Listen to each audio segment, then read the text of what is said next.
I could stand here and talk about Charlie truly for a good few hours about how magnificent she is, but I would like to talk about just one moment where I knew I truly had to have her as my wife. It was actually at Luke and Mel's wedding last year. Oh God! It was the Luke and Mel's. Yeah. There was a beautiful classic moment. It was the throwing the bouquet. Now, it's the only time where you will see sophisticated, kind, classy women descend into absolute chaos. If footballers, it's just hooligans is the only word I can claim. And there Charlie was, stood in the middle, more interested actually in the canapes that were being served. So that's where her attention was. But anyway, Mel Baker threw the bouquet, and Charlie still was not paying attention. The bouquet's coming here, her attention's over there. She hears lots of commotion, she raises her hand. Oh, and she caught it. But she wasn't the only one. There was another lovely lady who caught it. And so all she had to do was hold it up a little bit higher and she would have had it. She would have claimed it. But classic Charlie, what does she do? Gives it. She immediately pushes it towards the other lady who caught it and apologizes straight away. Charlie will never change. She is always putting herself below everyone else. She is the most generous and kind person that is on this earth. I expected that.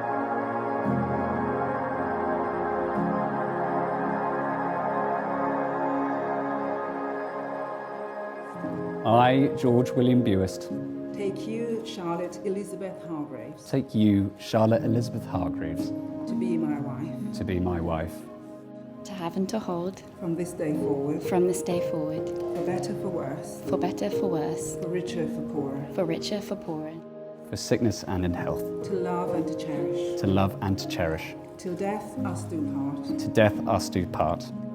according to God's holy law, in the presence of God, in the presence of God, I make this vow. I make this vow. Thank you. You may kiss your bride.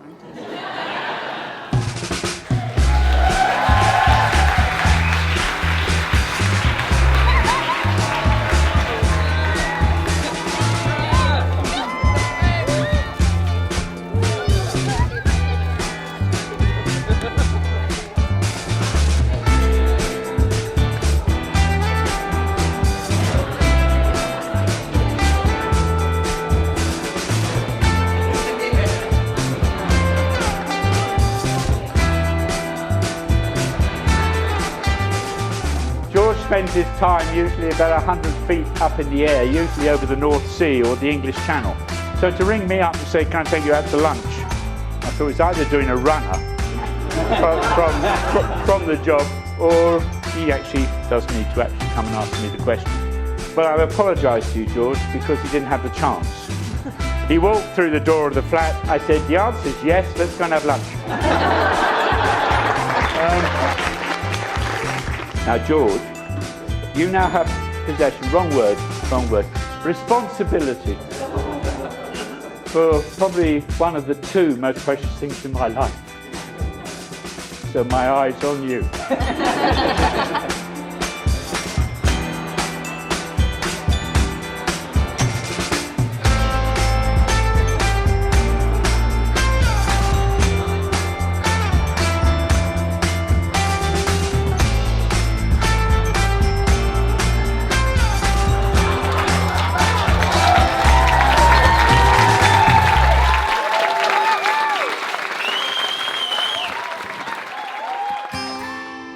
So actually a picture in George and Charlie's kitchen at home. It's of Roald Dahl's George's Marvellous Medicine. And I don't know if any of you know it, but I mean, this picture basically shows George, the character in the book, you know, in the kitchen with pots and pans all around him in complete chaos, using every single ingredient, pot, pan, utensil known to man, all throwing everything into the pot. And this is pretty much a very accurate representation when George is cooking. The only difference really is that then he has a Charlie going around him, trying to clear up this god-awful mess after him. I think George and Charlie, your relationship is a little bit like this book. As a couple together, you're much more than simply two individuals or two simple ingredients.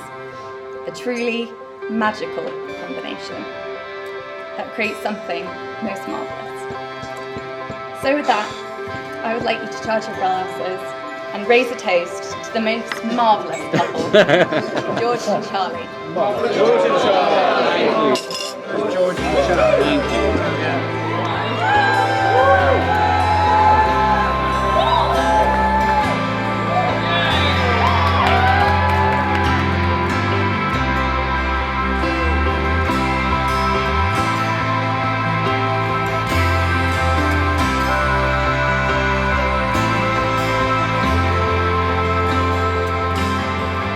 We all know the fun, but the politics, it comes to a family arrangement, but the kind of support everyone gives us, I cannot thank you enough. And as Joe really well put in our engagement card, there is no one else that we would rather have those fun times or arguments or politics with. So thank you. I'd like you to charge your glasses to family and friends. Family and friends.